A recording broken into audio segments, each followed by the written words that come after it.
বদলের রান্নাঘর থেকে প্রত্যেকের শুভকামনা জানিয়ে আজকের পর্ব শুরু করছি। এখন বর্ষার মরশুম, প্রচুর পরিমাণে আনারস বাজারে আসছে। এইরকমই আনারস দিয়ে একটি ডেজার্ট বানিয়েছি বাড়িতে জ্যাম তৈরি করে। এর সাথে বাড়িতে 1.5 লিটার দুধ দিয়ে আমি রাবড়ি তৈরি করেছি। তার সাথে 10 টাকা দামের একটা কেক ব্যবহার করেছি। এই দিয়ে সুস্বাদু, ভীষণ লোভনীয় এই ডেজার্টটি।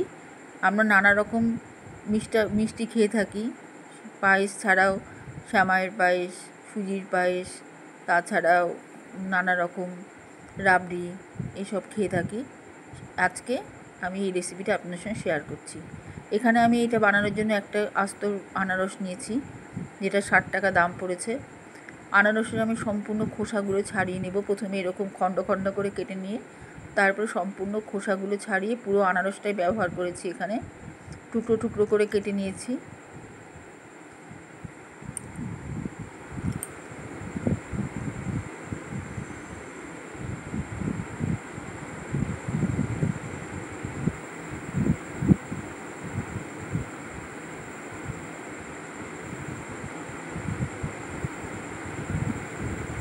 এবারে ব্লেন্ডারে অল্প অল্প করে আনারসের টুকরো দিয়ে একটুখানি জল দিয়ে এটাকে বারে 2-3 বারে আমি সম্পূর্ণ আনারসটা ব্লেন্ড করে নেব, নিয়ে পেস্টের মতো করে নেব।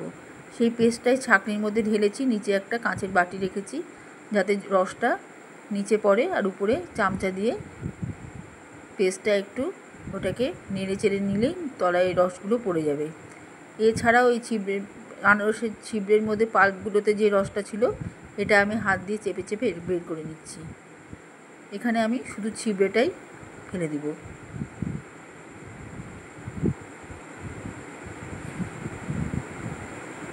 সম্পূর্ণ রসটা বেরিয়ে যাওয়ার পরে এই এতটা রস হয়েছে, এখানে অনেকটাই রস দেখা যাচ্ছে, অনেকটাই রস হয়েছে। এবার রসগুলোকে আমি মেপে নিচ্ছি। এখানে 2 গ্লাস রস আছে আনারসের।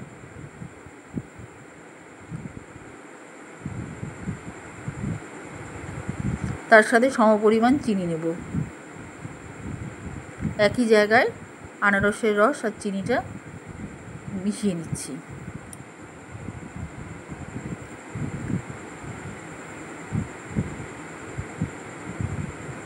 এর মধ্যে আমি সামান্য একটু লবণ দিব।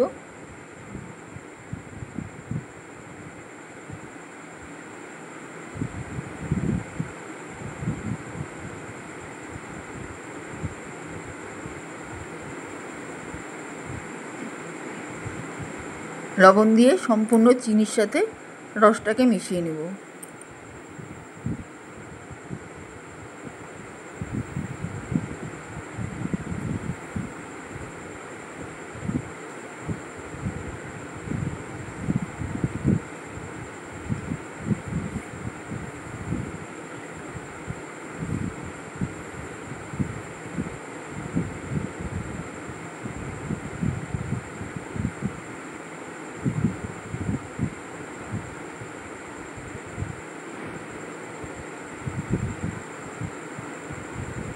এখানেই সম্পূর্ণ চিনিটা প্রায় গলে যাবে। এবার একটা প্যানের মধ্যে সম্পূর্ণ রসটা ঢেলে দিচ্ছি চিনি সমেত।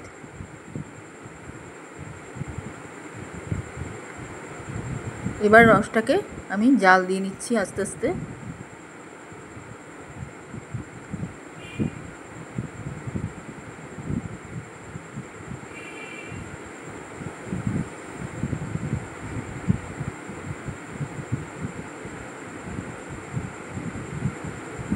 ভালো করে ফুটে উঠেছে। এবারে আনারসের ছিবড়ে থেকে আমি 1 চামচা মতো ছিবড়ে নিয়ে এর সাথে মিশিয়ে দিলাম, কারণ এই ছিবড়েটা মুখে পড়লে জ্যামের মধ্যে একটা দানা দানা ভাব থাকবে, খেতেও ভালো লাগবে।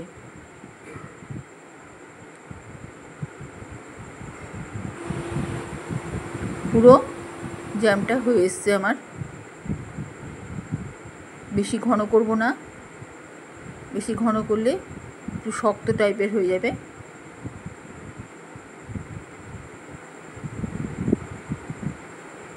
এই অবস্থায় আমি নামিয়ে দেব।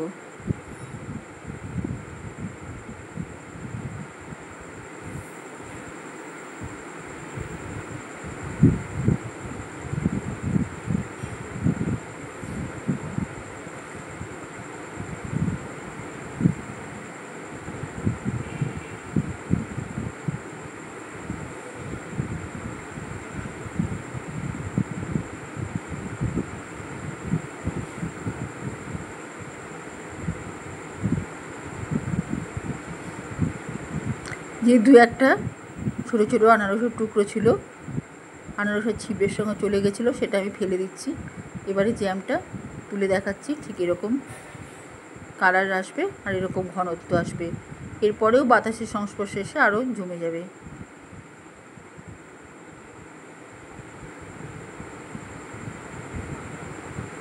এখানে আমি কোনো রকম এলাচ বা অন্য কোনো সুগন্ধি ব্যবহার করব না, কারণ আনারসের যে ফ্লেভারটা সেটা নষ্ট হয়ে যাবে।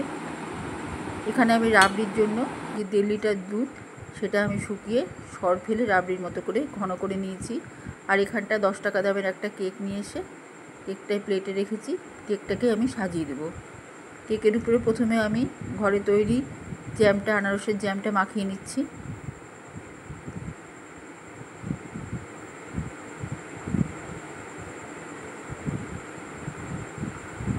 প্রতিটা কেকের পিসে আমি এই জ্যামগুলোকে মাখিয়ে নিচ্ছি।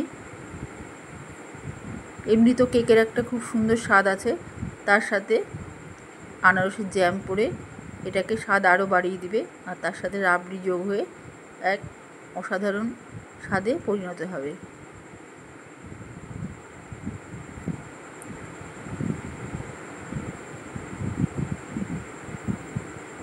জ্যাম মাখানো হয়ে গেছে আমার।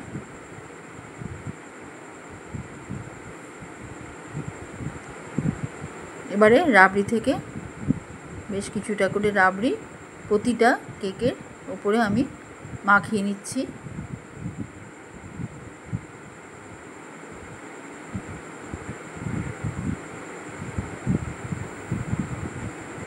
দেখেই বুঝতে পারবেন জিনিসটা কতটা সুস্বাদু হবে। আর সবথেকে বড় কথা, একদম ফ্রেশ জিনিসটা, কোনো রকম বাসি নয়, বাড়িতে তৈরি। রাবড়িটাও আমি দিনে দিনেই তৈরি করেছি, জ্যামটাও তাই একবারে টাটকা সব কিছু, কাজেই খেতে কোনো অসুবিধে নেই।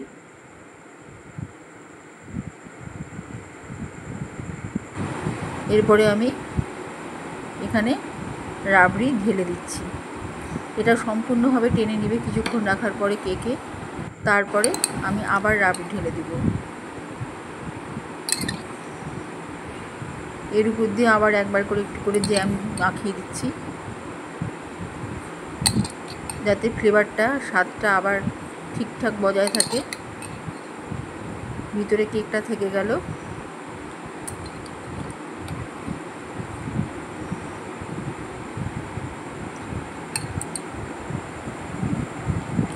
আর কোটিংটা রাবড়ি আর আনারসের জ্যামের তৈরি হয়ে গেল। এইভাবেই তৈরি হয়ে গেল কেক, রাবড়ি, আনারসের জ্যাম। বিভিন্ন মিষ্টির মধ্যে এটিও একটি অসাধারণ মিষ্টি,